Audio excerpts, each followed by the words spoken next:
everyone. Welcome to my YouTube channel. I welcome in the name of the Most High God.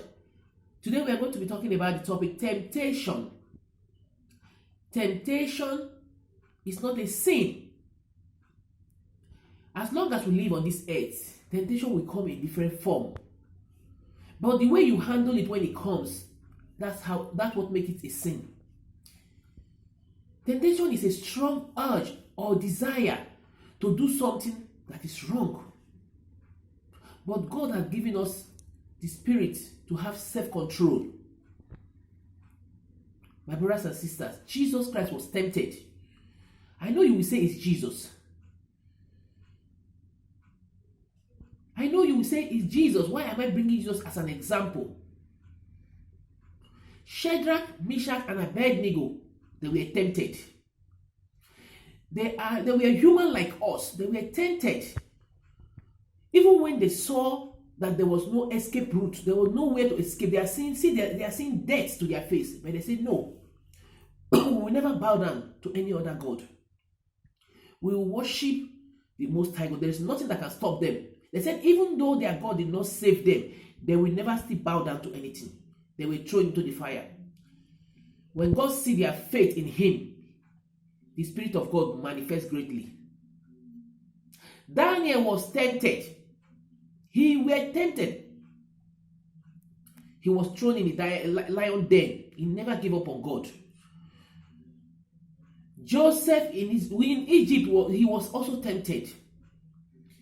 He has every choices to say, no, I will sleep with this one. But he refused because he knows the God that he served. How about Paul and Silas? They were beaten and thrown in the prison, chained down.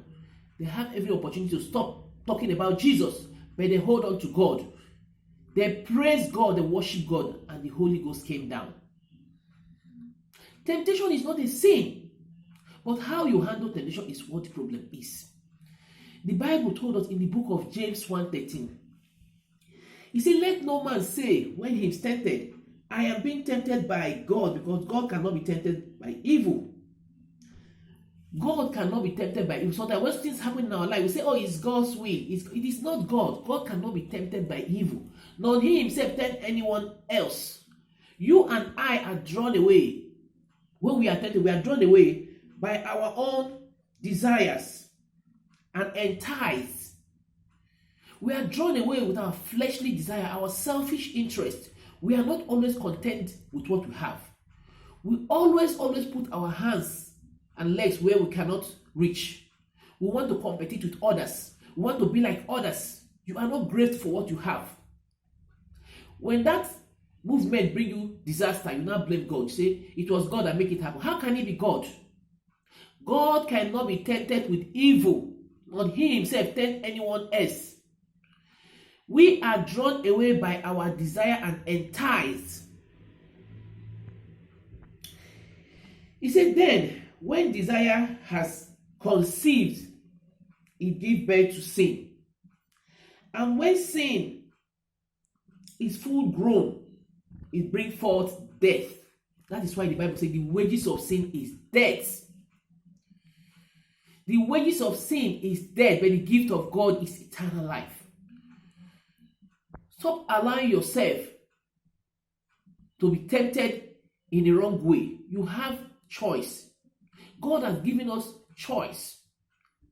He said when you resist the devil, he will flee from you. You have your choice to do what is right. Whatever decision you make is your choice. Don't do things and later blame God or blame people around you or even blame the devil. The devil is not your fault. You are the problem. The devil cannot use you if you do not give him permission. The devil cannot come into your life without you accepting him. The devil cannot use you to do anything without you giving him permission. You are the one who will give him license. You will give him access to your life before he can operate. So stop blaming him when you say, it is because of him that this happened. It is because of him that that happened. No. It is your choice. You have a choice to say no. You have a choice to say yes. God has given us self-control. When Jesus Christ was tempted, he said, it is written. Declare the word of God. Resist him and he will flee from you. Temptation is not a sin, but the way you handle and interpret it is what makes it a sin. Have a self-control in your life. Whatever you do, have self-control. Have self-control. Stop always blaming the devil. The freedom of choice that God has given you is for you to be able to decide to do what is good and what is right, even when no one is watching. But every time you go astray, every time you do what you like because of your selfish desire, because of your entitlement, because of what you want to gain. Joseph had the privilege to gain everything from Potiphar's wife. Joseph refused. He said, never. But if they have Joseph today, these people of these days, you would have done more than what you would done worse. Before the woman comes, you agree. Everything that we are doing today, we try to hang it on the devil's head. When you choose to do what is wrong, you choose to disobey God, it's your choice. When Adam and Eve fall at the Garden of Eden, what did they do? Eve blamed it on Satan and Adam blamed it on God. No one wants to take responsibility in these our days. Nobody. Everybody is looking for a place or a person or anything to put blame on. Nobody wants to say, I did this thing mistakenly or it's my fault, I am sorry. Nobody wants to say that. We always want to find excuse to our sin. We always try to cover our tracks when we go wrong. It is wrong. As a Christian, you must have a self-control. You must learn how to control yourself because this life temptation can never finish. Trials can never finish. It will continue as long as you live. But the Bible says God is faithful, who will not allow you to be tempted beyond what you are able. Even in that temptation, God will make a way of escape. But are you willing to hold on to God? Are you willing to hang to God? Are you willing to hold on to your master? Nothing is difficult for God to do, but only if you are willing to yield to his word. If you are willing to follow his word, if you are willing to walk with him as he is in the light, he will help you to overcome temptation. But first, you must have self-control.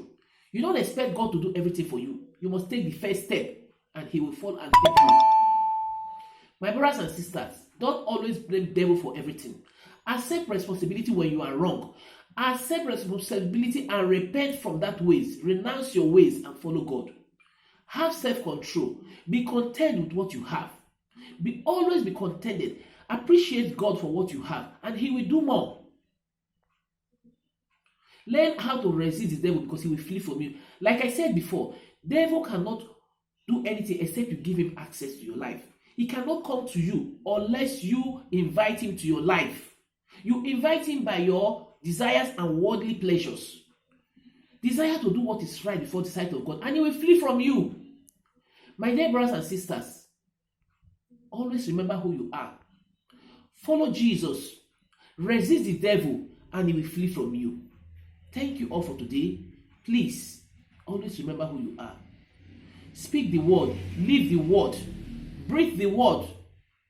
The Almighty God will always uphold you and help you to succeed in this life and in this wicked world.